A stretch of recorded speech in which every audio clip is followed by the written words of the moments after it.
All right, so today we are diving into a topic that generates a lot of headlines, but not always a lot of understanding: Islam. We've got a stack of your articles right here, and we're going to try to go beyond those headlines.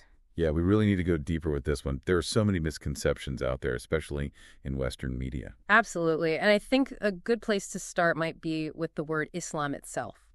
Because I think a lot of people don't realize it literally translates to peace. That's right. It comes from the Arabic word for peace, and that emphasis on peace is really woven throughout the faith. And that's really evident when you look at the Quran. Absolutely. The Quran being the central text of Islam. Right. And there's one passage that really struck me, and it's from Surah An-Ma'idah, which is chapter 5, verse 32. And I just want to share this with our listener because it's pretty powerful. Yeah, it really is. It emphasizes the sanctity of life within Islam. Basically, it says that to kill one person unjustly is like killing all of humanity, and to save one life is like saving all of mankind. Which is incredible when you think about some of the narratives we hear. To have that as like a core principle. The foundational principle. Yeah, it challenges a lot of assumptions. It's not just reflected in Scripture either. Yeah. It's interesting to see how some pretty prominent figures throughout history have recognized this emphasis on peace within Islam. Oh, okay. Like, Yeah. who are we talking about here? Well, someone like George Bernard Shaw, for example, Mm. playwright critic known for his pretty sharp wit. Oh, yeah, he did not hold back. No, he did not. Rah.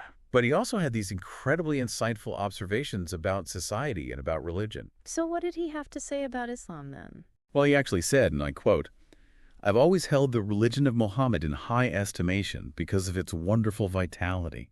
It is the only religion which appears to possess that assimilating capacity to the changing phase of existence which can make itself appeal to every age." Wow, that's high praise coming from a guy known for being a critic. So he saw something there. He saw that it could transcend time. He did. Yeah. And he wasn't alone. Mahatma Gandhi, who, dedicated his life to peace and nonviolence, also felt a strong connection to Islam. Really, I wouldn't have pictured that connection right away. What was it about the faith that resonated with him? Well, he was really drawn to the Prophet Muhammad's life and teachings.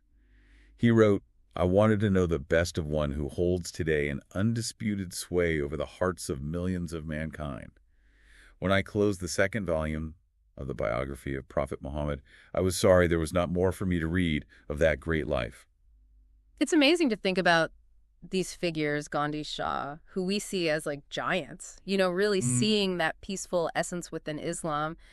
And yet, that's not always the narrative we get. It really makes you wonder why. Yeah. And it gets even more interesting when you consider Thomas Jefferson. Okay, wait, as in Founding Father, Declaration of Independence, Thomas Jefferson? Yeah, Thomas Jefferson. Okay, what's the connection to Islam? He actually owned a copy of the Quran. Really? He did. He was committed to religious freedom, and he saw the value in understanding Islam firsthand. And Thomas Carlyle, the Scottish historian, had a similar view. Oh, wow, we're just like unearthing all these historical connections. Right, like a whole other side to the story. Yeah, what did Carlyle have to say? Well, he was really struck by the Prophet Muhammad's character and his teachings. He admired his leadership, and he actually called him a hero. Wow, a hero. That's pretty powerful coming from a prominent Western thinker. So we have these really positive historical perspectives, and yet that doesn't seem to line up with how Islam is often portrayed. And that's a question worth exploring. But we have to consider the role of the media. Especially in the West. Exactly. And especially post 9/11, we saw this surge in media coverage that often conflated Islam with terrorism. It's the classic case of painting an entire group based on the actions of a few. Right? And it's incredibly damaging. There are over 1.8 billion Muslims globally. To say that they all condone violence is just not accurate. It's not fair. And it perpetuates these harmful stereotypes. So how do we start to unpack those distortions? Where do we even begin? It's a process. It requires a multifaceted approach. Yeah. We need to challenge those biased narratives we see. We need to promote interfaith dialogue, and we need to amplify the voices of moderation within the Muslim community itself. But who, for example? We'll look at something like the Amman message. Remind me about that one. So that was a declaration signed by over 500 Islamic scholars from over 120 countries. And they explicitly denounced terrorism, and they called for this global understanding and respect between different faiths. So a powerful counter-narrative to what we often hear. Exactly. Yeah. And it shows that within Islam, there are all these voices advocating for peace and for understanding. They just don't always get heard. So important to remember that. Speaking of challenging narratives, I think we also need to touch on a period in Islamic history that often gets overshadowed. The golden age of Islam. Ah, yes. A fascinating period. We're talking groundbreaking scientific discoveries, innovations that still have an impact on our lives today. And all of this is happening at a time when Europe is, let's just say, not exactly known for its intellectual achievements. It really challenges the idea that Islam and scientific progress are at odds. Okay, get ready for this one. This one blew my mind. One of the key figures of the Golden Age was Ibn al-Haytham, known as the father of optics. His work on light and vision was truly revolutionary for the time. It laid the groundwork for how we understand vision. It paved the way for cameras and even influenced how we think about science. Huge impact. And then there's Al-Khwarizmi, a name you might recognize as the root of the word algorithm. Are you saying that algorithms can be traced back to the golden age of Islam? That's exactly what I'm saying. His work on algebra revolutionized mathematics and set the stage for countless advancements in everything from computer science to engineering. It really is amazing. So these foundational concepts that we rely on every day have roots in the golden age of Islam. It makes you wonder what else we haven't been taught or haven't learned about. And the Golden Age really shows what can happen when different cultures and perspectives come together. So what led to this flourishing of knowledge during this time? Well, a lot of factors were at play, but a key one was this emphasis on knowledge seeking within Islam. The Quran actually encourages observation, questioning, understanding the natural world as a way to appreciate the divine. So these values really fueled this incredible period of discovery and exploration. They did. It shows that faith and reason aren't always opposed to each other. Sometimes they work in tandem. Absolutely. That's a powerful reminder. All right, we're going to take a quick break, but when we come back, we'll be diving into even more fascinating aspects of Islam, so don't go anywhere. And we are back. And for this part of our deep dive, I really want to talk about a topic that often gets caught up in, I think, a lot of cultural baggage.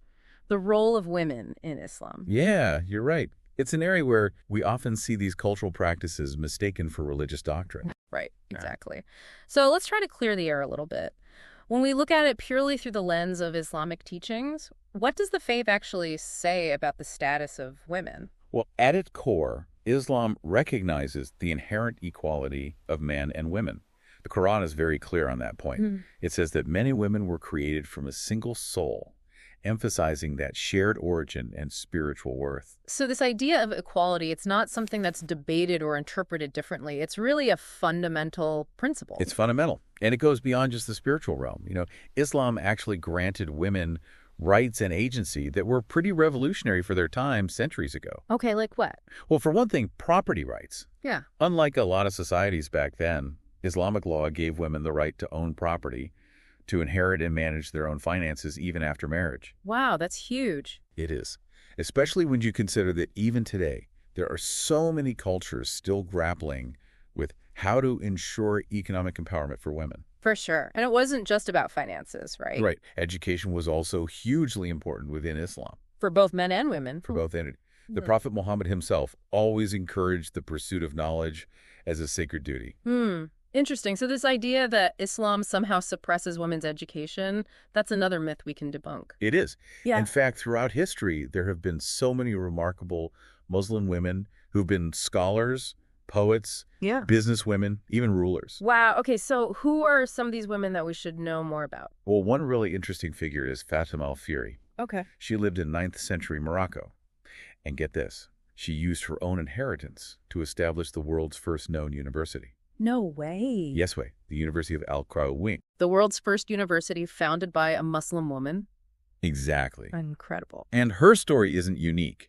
There are so many more out there waiting to be rediscovered. It's like we've been given such an incomplete picture. They have. And these stories are so important because they really show us the true spirit of Islam. Absolutely. They challenge this narrow lens that we often see history through. It makes you wonder how much has been lost or deliberately erased even. That's true. The contributions of women in Islamic history, they've often been marginalized, forgotten. But their stories deserve to be heard. And their legacies, I think they challenge us to think critically about the narratives that we've been taught right. But let's not get stuck in the past either. These stories of empowerment of women breaking barriers, do they still resonate in the 21st century? They do. There are countless women across the Muslim world who are fighting for equality and achieving amazing things. So it's not always a straight line, No, but progress is happening. it is. I think it's also worth noting that, these conversations about gender equality, they're not confined to Islam. That's an important point. This is a global conversation. Exactly, and one that requires a lot of nuance and understanding. Speaking of nuance, I think it's time we addressed another aspect of Islam that often sparks a lot of debate and misunderstanding, and that's its stance on violence and warfare. Yeah, that's a topic that needs to be approached really carefully and honestly. Absolutely. So let's try to do that. What does Islam actually teach about the use of force? Is it inherently a religion of peace, as some people claim, or is it more complicated than that? I think it's definitely more complicated. The Quran does acknowledge that conflict exists. There are times when self-defense is necessary. So it's not a pacifist faith, then? No, not exactly. But here's the thing. There are very specific conditions for when the use of force is permitted. Okay, so it's not a free pass. No, not at all. So what are some of those conditions? When is it justified? Well, first and foremost, war is only permissible as a last resort. After every peaceful option has been exhausted, diplomacy, negotiation, reconciliation, those always come first. So there's a real attempt to avoid war at all costs. Absolutely. Okay. And even if those peaceful options fail, war can only be waged for self-defense or to protect the oppressed. Never for conquest or territorial gain or spreading influence. That's a really important distinction. It is. So there has to be a just cause. Right. And even during warfare, there's a huge emphasis on compassion and respecting human life. There are strict rules against harming civilians, destroying property, or targeting non-combatants. Wow, those are some pretty progressive guidelines, especially considering when those teachings originated. They are. And they really challenge this simplistic narrative that's often presented that Islam glorifies violence. Right. The reality is so much more nuanced than that. So when we do see acts of violence being carried out in the name of Islam, how do we reconcile that with these teachings? That's where it becomes so important to separate the faith itself from the actions of individuals or groups who might distort the teachings. Because unfortunately it happens in every religion, right? It does. People manipulate things to fit their own agendas. Exactly. I think it's about remembering that no faith has a monopoly on virtue or vice. Every religion has its complexities, its interpretations, and unfortunately sometimes even extremists. It's about looking at the bigger picture. Yeah. Not just focusing on the pieces that fit a particular narrative. And on that note, I think we're going to take a quick break, but when we come back, we'll explore what research tells us about the lived experiences of Muslims in the 21st century. Stay with us. Okay, so for this final part of our deep dive into Islam, I think it would be really valuable to bring the conversation into the 21st century. You know, we've been looking at the historical context, we've been looking at the core teachings, but what does research tell us about the actual lived experiences of Muslims today? It's such a crucial question, and you're right, it often gets lost in all the noise. Because the reality is the Muslim world is incredibly diverse. There isn't one single experience, but rather this whole spectrum of beliefs and practices and perspectives. So it's about moving beyond those kind of monolithic portrayals that we sometimes see in the media. Exactly. Those narratives that focus solely on conflict or extremism. Right. I mean, those issues exist and we shouldn't downplay them, but they represent a very small fraction of the 1.8 billion Muslims worldwide. So to really understand Islam today, we need to kind of broaden our scope a bit. We do. So where do we even start? Where do we look for these alternative narratives? Well, there have been some fascinating studies done on this, and one that I always point to is the Pew Research Center's 2011 survey of Muslims in 39 countries. Okay, so we're talking a pretty comprehensive study here. Very comprehensive. And it offers some real insight into the diversity of the Muslim world, while also highlighting some common threads that I think challenge a lot of the stereotypes that are out there. Okay, so 39 countries, that's a lot of data. Yeah. What were some of the key takeaways? What stood out to you? One of the most striking findings to me was just the overwhelming support for democracy and for freedom of religion among Muslims globally. And in many cases, the support for these values was even higher in predominantly Muslim countries than in some Western nations.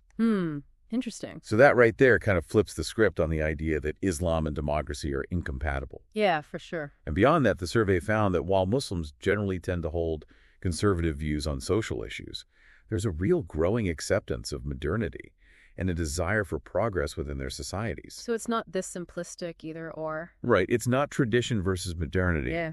It's more nuanced than that. Right. It's about finding that balance, finding that harmony between tradition and advancement.